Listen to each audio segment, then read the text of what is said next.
ఒక దట్టమైన అడవిలో వృద్ధ సింహం చిరుతపులి కలిసి జీవించేవి. వయసు పెరగటంతో వేటాడే శక్తి తగ్గిపోయింది. దొరికిన దానితో కాలం గడుపుతూ బ్రతుకుతూ ఉండేవి.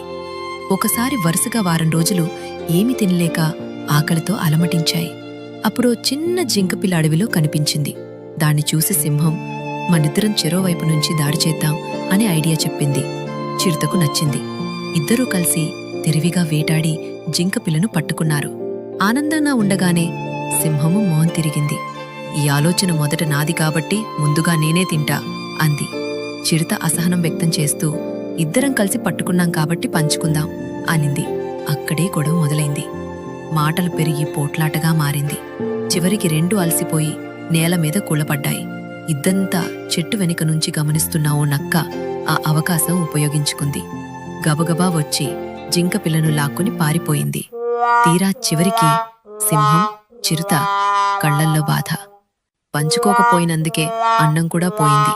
మొరాల్: పంచుకోవాలనే భావం లేకపోతే చివరకు అన్నీ కోల్పోయాల్సొస్తుంది.